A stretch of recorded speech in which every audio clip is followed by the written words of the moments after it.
Hey guys, welcome back to day 2 of vertical circular motion. I'm sorry I have to just do a recorded video today because I have an allergy and I'm not sure when it's gonna kick back. I don't want to ruin a live session with it, so I'm just recording this lesson for you people. Let's get into this. The thing that we discussed in the last class, vertical circular motion and the speeds at different points, the minimum speeds required. We've discussed about the minimum speeds required for a body to complete a vertical circular motion. In the case of a rod, we've talked about different speeds at different positions. I hope you remember the velocities, root 4 gr, root 2 gr. Here you don't need any speed, and here you need root 3 gr. Those are the speeds that are required for a rod, since it's a rigid support. For a string are simply a vertical circular motion on a surface, like when it is tied to a string and it is going in a circular motion, or if it is just, it could be a simple vertical surface, a circular surface, like a slide which is going in a vertical circular motion. So even in that case also, like to complete a full vertical circular motion, it needs root 5 gr here, root 3 gr here. We've talked about it, and it definitely needs root gr. These are the minimum required speeds for the circular motion to complete, right? Now once we're done with this idea, like I mentioned, there could be more speeds more than this, there could be speeds less than this. If it is more than this, it definitely happily completes the vertical circular motion. If it is less than that, in different cases, in a rod, if you have a root, instead of root 4gr, it don't give root 4gr, it just goes up to some point and it simply comes back, right? To find the point, I've discussed some problems yesterday, and I'm gonna discuss more problems on today on that same idea. Again, in the case of a string, it won't stop, it goes there, the string becomes slack, and then it goes in a projectile motion. That is what we discussed. Okay, so let's just discuss a few more problems on the vertical circular motion, and then go to all the big problems from HCVOMA, and then end today's session. Okay, that is what I'm going to plan today. So vertical circular motion problems, some basic problems on this idea. So let's look at this. You're going to face problem like, let us say you have a string, you know what happens in a string, and they ask you the tensions at any point. So how do you find the tension at any point? It's a simple idea. Let's just take the minimum case only, where you need root 5gr here.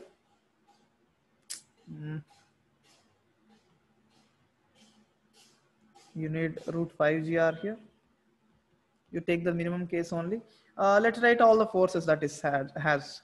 Mg, it definitely has mg, and along with that you see mv square by r, centrifugal force, and there is also tension.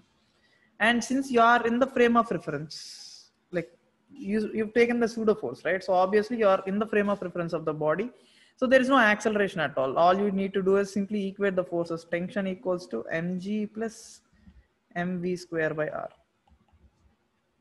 That's it. Like you put the value of mv square by r. How much is mv square? V root 5gr whole square by r. You cancel everything, you will get an answer at 6 mg. That is the tension in this case. We are considering the minimum condition. It can be more than that. If the speed is more than that, it can be more than that also.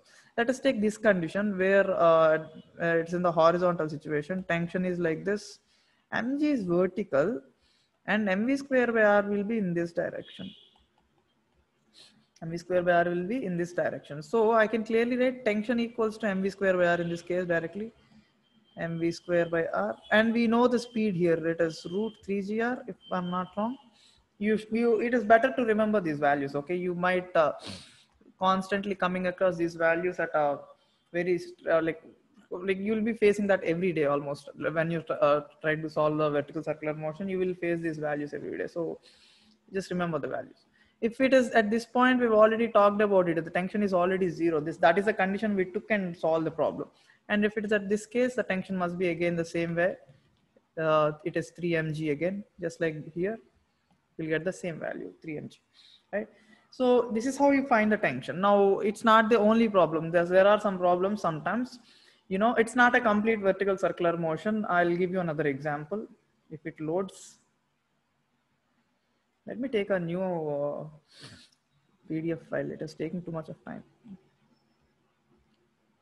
So let's say this time I release the circular motion halfway there. Like I just released it. I didn't give the velocity enough. So it will simply go this way, stop here and come back. Like this is the kind of motion only it is taking through. This is the only kind of motion. So it has zero velocity here. So obviously it comes all the way. It won't complete the vertical circular motion. It go up to this point only and it obviously swings back. Now, people ask questions like, what is the tension in this case? Like at this point, what is the tension? Now to find tension, we need to write all the forces acting. Mg is downwards and mv square by r is downwards. So tension is definitely equals to mg plus mv square by r. Now here, v is not root 5gr. Be careful here because this is not a full circular motion. It is not completing. It's just going halfway this point and halfway this point. This is not full circular motion. But we need to find v. How are we going to find it? It's a very simple idea. I'm going to take this as case condition 1. This is situation 2. Like situation 1, situation 2. I'm going to write the energies. Here the kinetic energy is 0. So 0 kinetic energy. Here the kinetic energy is half mv square. Here the potential energy is mgr because I take this as a ground level, the height as r. So potential energy is mgr and here the potential energy is 0. If only I equate the total energy in the first condition and total energy in the second condition. If I equate these two values, half mv square equals to mgr. I get v as root gr. I put this v here, I can find the tension. So every time they give you a problem, like they might ask you a lot of problems. Let me take a new PDF note because I'm hoping it loads faster. Let's say they release the body from this point, like not even at the horizontal level, just at an angle theta like this. You didn't even start from here. You simply started here. Like so this is the oscillation. This is the kind of oscillation it will be making. And they ask you the tension at this point now. So again, to find the tension, you write mg downwards, mv square by r downwards, right? And so tension value is nothing but mg plus mv square by r. That is fine, but we need to find v value here. How are we going to find a v value? I'm taking this and this as two cases. The height, I'm going to do some mathematics here. The radius is, this is r, this is also r, and only this value, like from this triangle, this let me show it properly. This is r cos theta, only up to this level. This entire thing is r. I hope you see the difference from the triangle. That is r cos theta. So the difference in heights is nothing but r into the difference in heights can be written as r minus r cos theta, which is nothing but r into 1 minus cos theta. This difference, that is the height difference. Okay, this is the ground level. Now at this point, the body is released from that point, which means the kinetic energy is 0. Here the kinetic energy is half mv square. Let's write the potential energies. Potential energy at this point is mg into height is nothing but r into 1 minus cos theta. It's not writing there. Let me write it again. mg r into 1 minus cos theta. Here the potential energy is 0. Oh, I'm sorry about this. Okay, so I have to equate this entire energy with this energy, find v from that. So I'm equating half mv square, the kinetic energy is equals to plus 0. I'm not writing the zeros, equals to mgr into 1 minus cos theta. Right, so from that I find v, cancel all this out, root over 2gr into 1 minus cos theta. I put this v in this equation to find the tension. We need to find the tension, right? So T equals to mg plus m by r into v square root over 2gr into 1 minus cos theta whole square. So I equate it, mg plus m into square root 2gr into 1 minus cos theta by r cancels out. So you have mg plus 2mg into 1 minus cos theta. You can simplify that. Now, whatever the angle they give, like sometimes they simply give the angles, like let us say they give the problem as 60 degrees and find the tension in this case. Now, in fact, you have any kind of a vertical circular motion, always try to you have a full vertical circular motion. You have some speeds, you don't even know what the speeds are. And somebody gives you a problem saying at this angle, we don't know what that angle is. At this angle, find the tension. How do you find the tension at this angle, specific angle? You write tension T, you have mg, and you have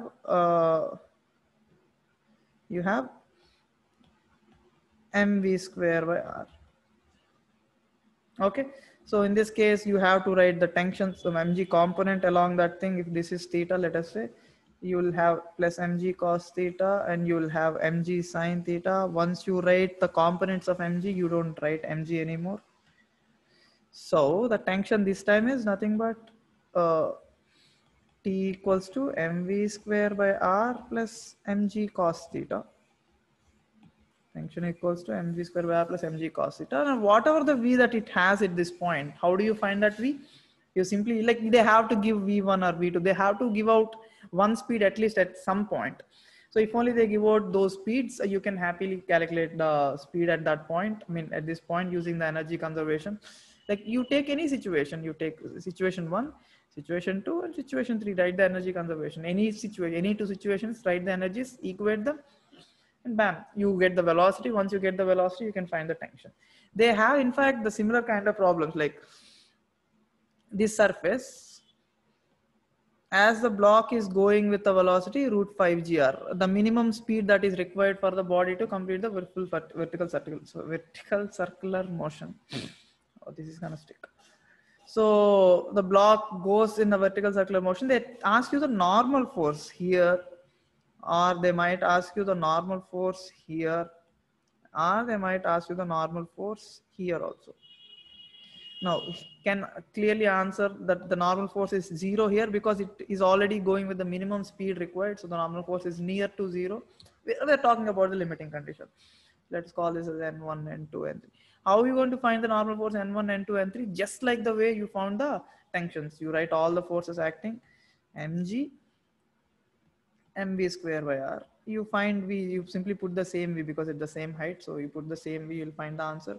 In this case, you write mg here and mv square by r acting like this. You find the answer, that's it. And here in the last case, you don't have to find it, but we already did it the same way. Mv square by r outwards. You have to change the speeds, of course. V1, V2, V3. The speeds obviously change from different point to different point. So you see, you use the same idea to find the tensions, to find the normal forces also. It's a similar problem. Now, I'm going to take you through one more important problem here, which is, see, it is loading faster since it's a new PDF file. So another problem that goes, it is not so great of a problem, not so important that we have to do. But anyway, sometimes the vertical circular motion goes outside the surface. Like there is a vertical surface like this, and the body is going in a vertical circular motion like this. Okay, but how is it going to stick? Like, you clearly can feel one thing, that when the body is sliding off, it will definitely slide only up to one point. It will simply slip off the surface. There will be no contact. Why is it going to happen? It's a simple idea. As it is sliding down, because of the height difference, it is going to gain some velocity. Because of this velocity, you will get mv square by r.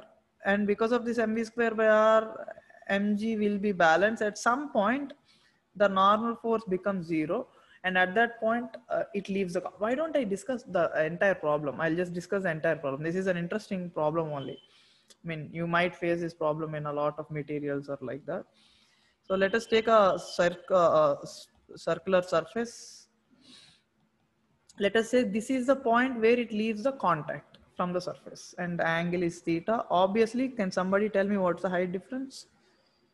I mean, of course, you cannot tell me the difference. You tell yourself the height difference is nothing but r into 1 minus cos theta. I just did that in the above problem. If you don't remember that, go back to the video and check that. The height difference is there. Let us just imagine the velocity is 0 here. The body started with 0 velocity and it gained some velocity v1 by this point. First of all, I have to find v1 here. How do I do it? I write the potential kinetic energy. I'll change the ink. I'll just write everything with black now. The kinetic energy in situation 1, this is a situation 1 and this is a situation 2. Let's just call it as let's change the velocities also. Let's write it as v1 and let's write it as v2. There is no confusion. Half m v1 square plus mg r into 1 minus cos theta, since it is at that height. I'm taking this as a ground level. In second case, half m v2 plus a 0 because it's at the ground level only. Now v1 is 0, so this part is completely 0.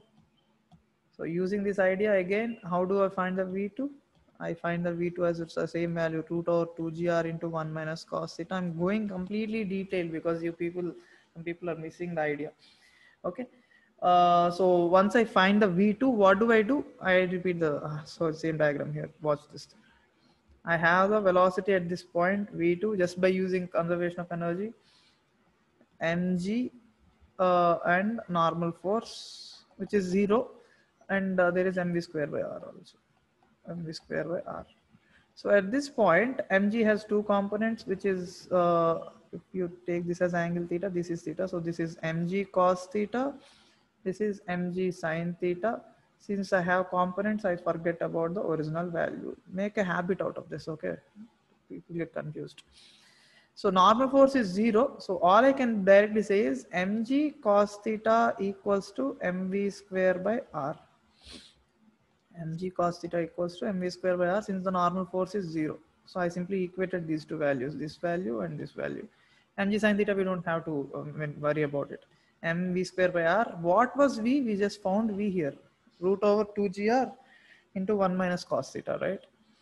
Root over 2gr into 1 minus cos theta. Let me just put my phone in flight mode.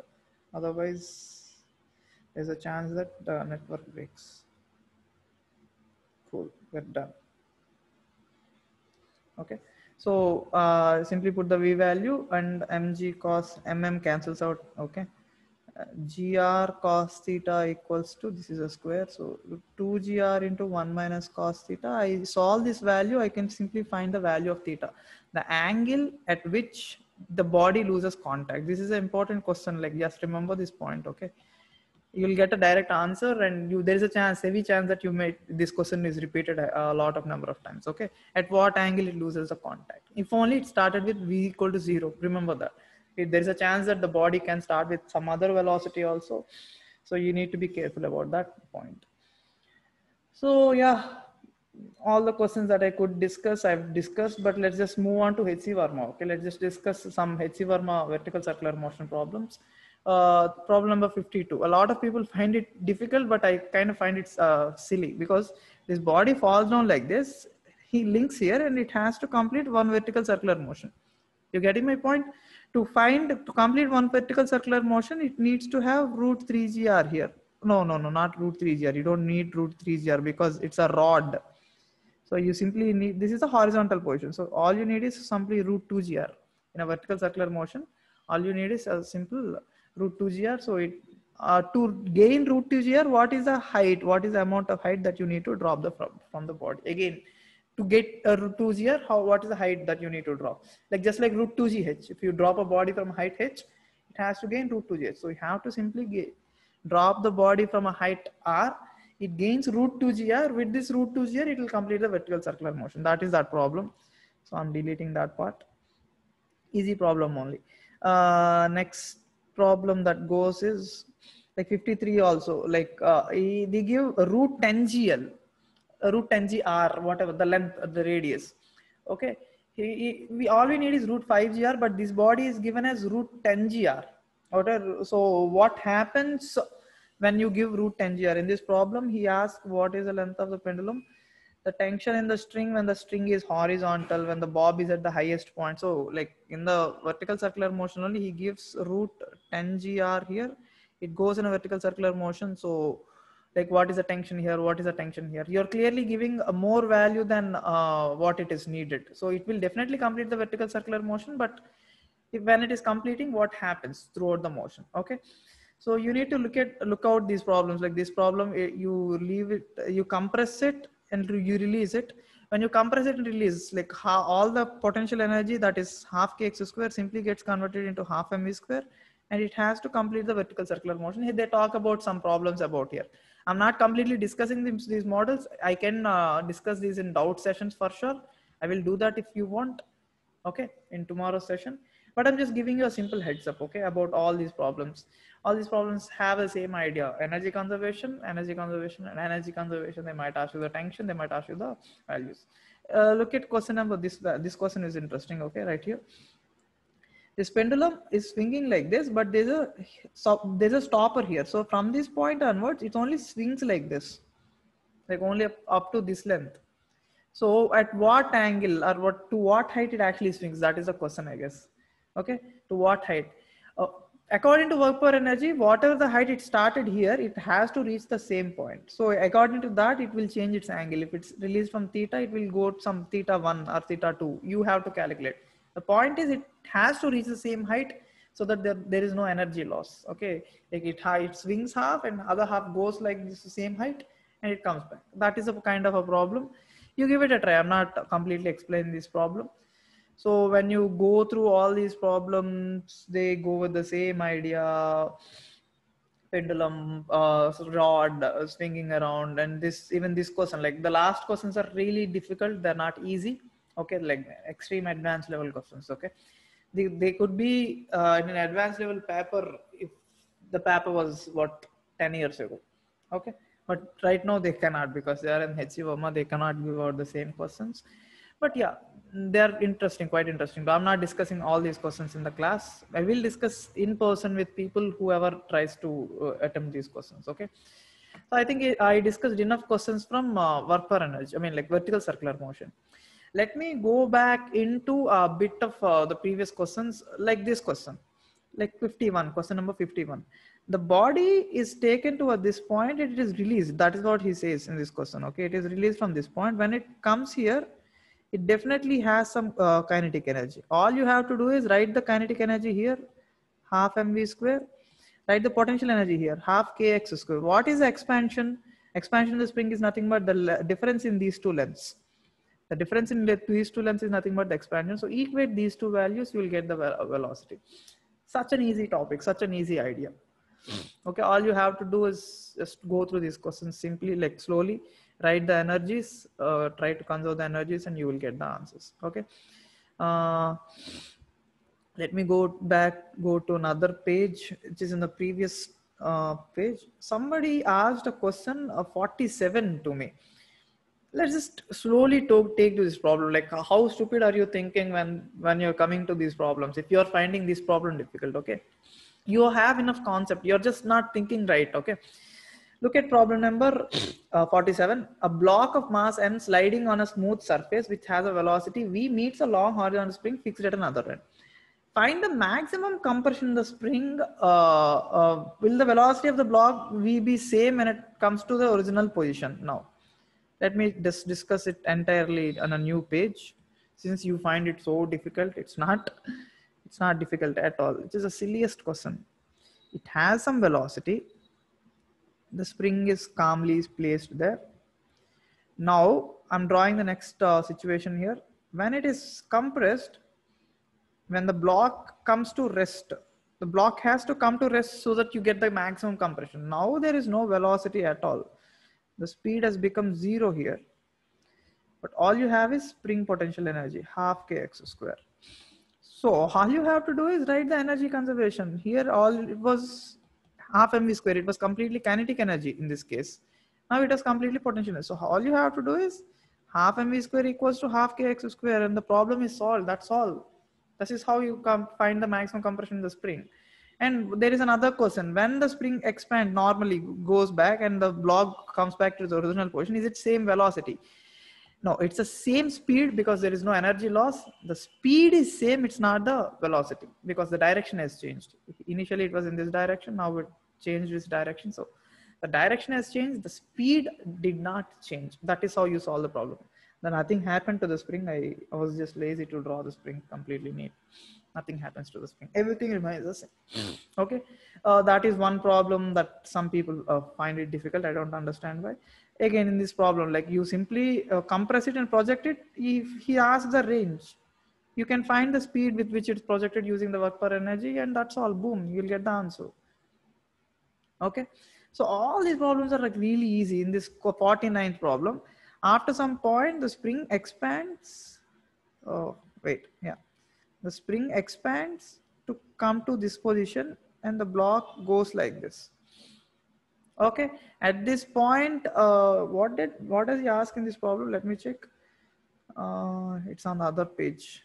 Let me go to that the other page. In the end, he asks a question. I did something. Okay, I went to a whole different topic. Yeah, I think we are here. Yeah, we are here. Yeah. So in the next page, what did he ask? Find the velocity of the block A again when it breaks off the surface in the previous page. When it breaks off the surface below it. Yeah, this is an interesting question. Watch it. Now, this is a point where both of them definitely did gain a velocity, some velocity v. Let's take the velocities as v. So if it has velocity v, it has velocity v also. Let me completely explain this thing in a new page, okay? So that you find it comforting. Initially it was like this. The spring is not stretched. Everyone is happily in their positions. Nothing happened. You can take any level as ground level. Let us take this as a ground level. Okay, or you want to take me like you want to take any other level as a ground level, you can, but the problem gets I mean, like there will be more calculation involved if you take the surface wrong. Okay, so in this situation, block is pulled up to this point and this block is gone down v, but the only thing is, like the only thing changed is the potential energy of this block hasn't changed because it's the same level, but this thing has lost some potential energy because of this height, and this thing has gained some potential energy and they gain some kinetic energy. So the only difference from this problem point to this point, it has some potential energy, nothing else. There is no velocity here, there is no velocity, there is no expansion. So all it happened is like the potential energy of this block, which is mgh, is completely converted into this plus kinetic energy. So which is nothing but half kx square plus half mv square. If the masses are different, you take care of the masses, half mv square. So you equate this to this, that is one condition. And he gave one more important idea. This block right here, it should break off its surface, which means the spring force, which is vertical, like this, has a vertical component. Like let us take this angle as theta. So some kx cos theta balance its weight. At that point, the spring will take off the block. I mean, like, the normal force is zero. Like the block will simply come into the air. So you write this equation also, kx cos theta equal to mg. That equation also, kx cos theta equals to mg. You write this equation, you write this equation, you try to solve the entire problem, it will be solved. Okay, such an easy problem again. So guys, like this, yeah, you will have to solve a lot more problems from the material by yourselves. I suggest, okay, all these problems should be solved by yourselves, all by yourselves. It is better that you do that. You try to do some problems on vertical circular motion. You try to do some more problems on this. I will take a doubt session for sure tomorrow, but tomorrow there is a class. I mean, I will most probably record another class. I don't think my allergy goes off today. So for tomorrow also, I'll most probably record a class, but along with that, there will be a doubt session separately. Like in the doubt session, it's fine if I have an allergy. I can speak to you on Google Meet. That goes on Google Meet, so it's totally fine.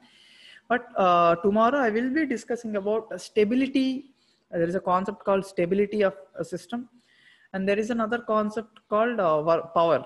I told, as I mentioned, I have to discuss the concept of power also. So I will discuss the concept of power and the idea of stability. and then we'll discuss all the other problems. All right. So that's it, guys. That's it for today. And in tomorrow's session, we will discuss as many problems as we can and get prepared for the exam. All right. Thanks so much, and bye bye.